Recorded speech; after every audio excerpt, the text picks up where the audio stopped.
Bien-aimés frères et sœurs, vous connaîtrez la vérité et la vérité vous affranchira. Ça, c'est pas moi qui le dis, c'est la Bible qui le dit. Mais moi, je vous dis mieux. Vous connaîtrez la vérité historique, notamment celle de vos ancêtres kémites, et vous aurez une vision globale de ce que c'est que la vraie souveraineté politique. J'ajoute, vous reviendrez à la spiritualité africaine ancestrale et vous comprendrez les enjeux de l'indépendance économique. Et pour terminer, vous accepterez votre identité culturelle kémite et vous obtiendrez deux choses. La première, c'est la paix. La seconde, c'est le développement, à une condition. L'unité de toute l'Afrique noire, l'unité de tous les Noirs du monde entier. Otep à tous, bienvenue sur la chaîne des panafricanistes par essence, par conviction et par excellence. Celle des citoyens kémites par nécessité et obligation de combat. Nous sommes une chaîne qui n'est guidée que par nos ancêtres et rien que par des ancêtres qui appartiennent à l'égrégore du monde noir. Par conséquent, nous ne croyons en aucun Dieu venu de l'étranger. Toutefois, cette vidéo n'est aucunement destinée à inciter à la haine ou à la violence, car nous menons un combat qui est d'abord et avant tout spirituel, intellectuel et démocratique. Ensuite, il est politique, géopolitique et géostratégique, contre l'impérialisme, le colonialisme, le néocolonialisme et l'endocoloniat, qui sont tous qualifiés de crimes contre l'humanité. Nous menons ce combat sur la base du principe fondamental que nous avons hérité de nos ancêtres kémites, qui est celui de la Mahat, c'est-à-dire solidarité, vérité et justice. Vous êtes donc en droit de connaître la vérité et nous avons l'obligation de vous dire la vérité, rien que la vérité, afin que justice soit rendue au continent africain. Et ça, c'est notre modeste contribution dans cette noble lutte en faveur de la souveraineté, la dignité, la solidarité et l'unité africaine. C'est exactement ça que nous appelons le panafricanisme. Bien-aimés frères et sœurs, Poutine n'ira pas, ne sera pas présent physiquement au sommet de BRICS en Afrique du Sud. Il sera donc représenté par son ministre des Affaires étrangères, M. Sergueï Lavrov. Beaucoup, comme moi d'ailleurs, ont été déçus en apprenant cette nouvelle. Mais comme je le disais dans une précédente vidéo, que c'est une décision sage. Poutine n'a pas voulu froisser, embarrasser les pays africains, à commencer par l'Afrique du Sud. Poutine va organiser le sommet des chefs d'État africains. Poutine est le seul chef d'État d'un pays européen qui non seulement ne nous a jamais pris en esclavage, ne nous a jamais colonisés et ne nous a jamais néocolonisés, mais qui a toujours été de notre côté chaque fois que nous menons un combat pour notre liberté ou notre souveraineté. Et donc Poutine reste toujours dans sa même lignée. Poutine n'est pas contre que nous puissions avoir des relations avec d'autres pays, d'autres partenaires. Non. Ce que Poutine souhaite et veut, c'est que nous puissions être libres afin que nous puissions avoir des relations partenariales avec les partenaires de notre choix. Donc, la présence de Poutine, en fait, n'est pas la chose la plus importante. C'est ça que je voulais, là où je voudrais en venir. Ce qui est plus important, en réalité, c'est l'agenda des BRICS. Que veulent les BRICS? Quels sont les objectifs des BRICS? Quelles sont les ambitions des BRICS? Quels sont les objectifs des autres États qui veulent participer à cette réunion de BRICS? L'agenda des BRICS est un agenda qui est très riche et qui fait peur à l'Occident parce qu'eux, ils ne sont pas habitués à la concurrence. Et ce qui est important pour eux, c'est le vol à main armée des ressources naturelles des pays africains. Parce que dans cet agenda, il y a d'abord un point essentiel, c'est l'élargissement des BRICS. On a vu, l'Algérie était en Russie, 3 jours, le président a passé 3 jours là-bas. En ce moment, il devrait être en Chine pour une visite de 5 jours. Parce qu'il est en train de se battre pour obtenir justement son adhésion. Il y a 50 États actuellement. Donc, vous voyez, en quelques mois seulement, en 2 mois, 3 mois, 50 États veulent adhérer aux BRICS. Nous allons vers les BRICS plus. Probablement plus 20, plus 30 ou plus 50 même. Donc ça, c'est un point essentiel. Parce que plus les BRICS s'agrandissent, plus les Nations Unies s'affaiblissent. Plus l'Occident s'affaiblit. Plus les pays obtiennent leur souveraineté. Plus nous allons vers la multipolarité. Et oui, c'est ça exactement le problème. Et ce que les gens veulent, c'est la multipolarité. Parce qu'on a vu que la direction dans laquelle nous a mené ces puissances occidentales, à la tête desquelles se trouvent les États-Unis, c'est de l'impasse. On nous amène dans l'impasse. C'est un cul-de-sac. On va dans le mur en sifflant.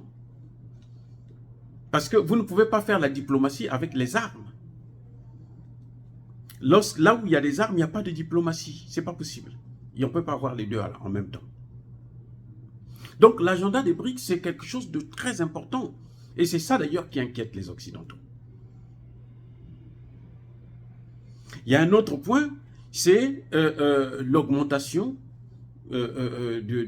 comment on appelle ça, des fonds pour la banque des BRICS, qui visiblement pourra accorder des crédits sans contrepartie politique. Et oui, et avec des taux beaucoup plus meilleurs. Ce n'est plus où, bon, vous voulez 50 000, vous n'allez pas construire un pont avec, vous devrez aller protéger l'environnement avec ça. Vous devrez rédiger des textes pour les droits de l'homme que vous devez publier dans tout le pays.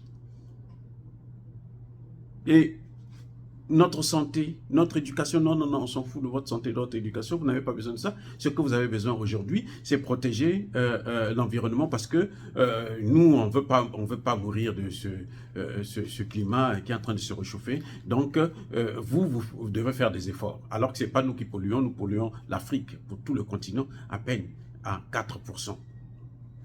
Encore. Vous voyez, donc, l'augmentation des frais de fonds pour la banque des BRICS, la banque de développement, d'investissement, c'est aussi un sujet très important. Pourquoi? Parce que cette banque-là, s'ils mettent ça en place, c'est ça qui pourra faire disparaître le FMI et la Banque mondiale avec ces programmes d'ajustement structurel qui nous entraînent toujours dans la pauvreté. Et oui, c'est ça le problème. C'est pour ça que beaucoup de pays préfèrent aller vers les BRICS. Il y a encore un troisième point qui est très important, c'est celui de la monnaie. Là, c'est carrément, ça va entraîner la fin. Ça va en tout cas accélérer la fin de la dédollarisation. Oui, ça va vraiment accélérer le mouvement de dédollarisation et ça va entraîner donc plutôt, j'allais dire, la fin du dollar, qui n'est qu'un simple papier qu'on imprime, et puis bon, on fait payer la dette par tous les pays du monde entier. N'oubliez pas que les États-Unis, c'est le pays le plus endetté au monde, avec plus de 30 000 milliards de dollars de dette. Suivi de la Grande-Bretagne, 13 000 milliards, l'Allemagne, 5 000, la France, entre 3 et 5 000 aussi.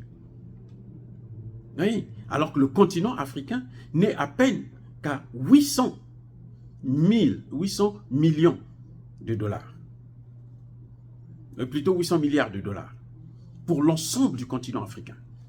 Donc, même la France, qui est le moins endetté par rapport à l'Allemagne, la Grande-Bretagne et les États-Unis, est presque 4 fois plus endetté que tout le continent africain. Et pourtant, c'est nous qui sommes les plus pauvres. Il y a quand même un paradoxe.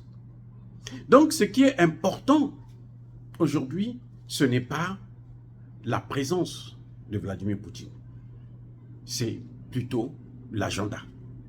Ce que les attentes du monde par rapport aux BRICS. Aujourd'hui, les BRICS se positionnent comme étant une alternative même à l'Organisation des Nations Unies. Et l'avantage qu'il y a dans les BRICS, c'est qu'il y a 2 pays qui ont le droit de veto.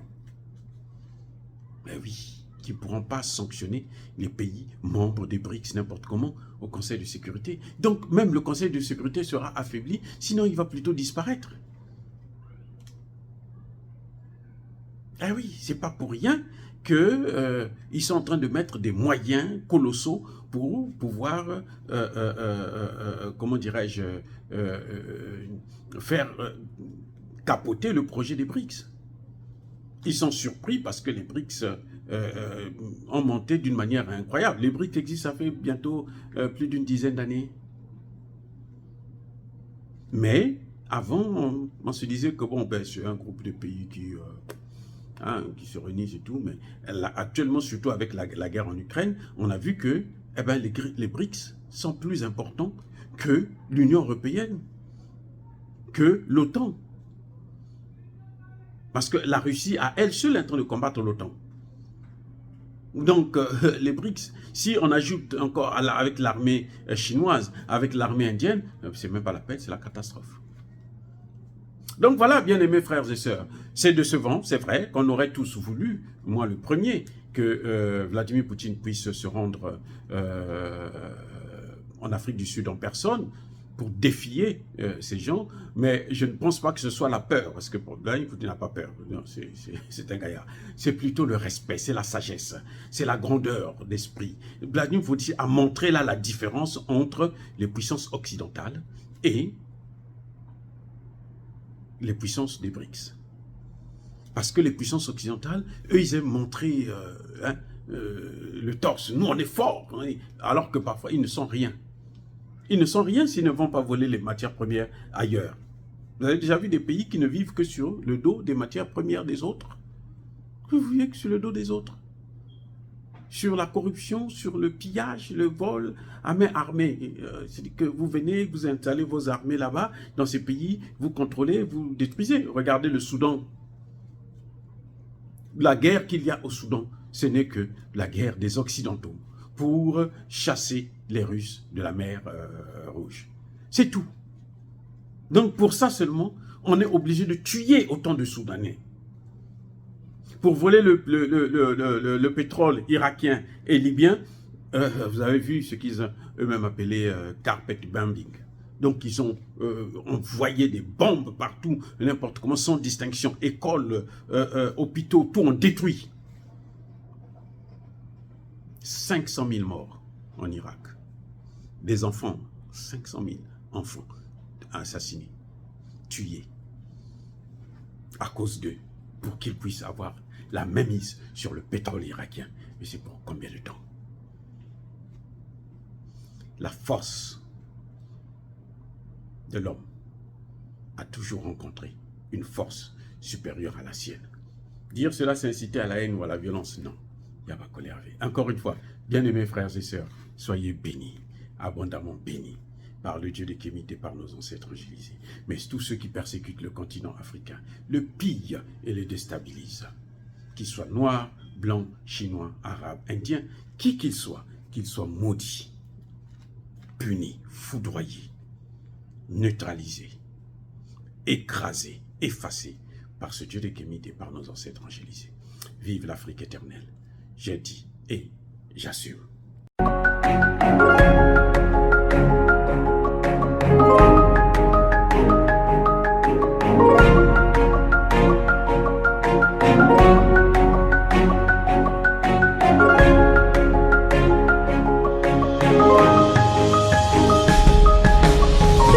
Eux, ils marchent par la foi et non par la vue. Mais moi, je vous conseille vivement de marcher par la connaissance scientifique et historique, notamment celle de nos ancêtres kémites, par les 5 sens et par l'intelligence. Abou Apia.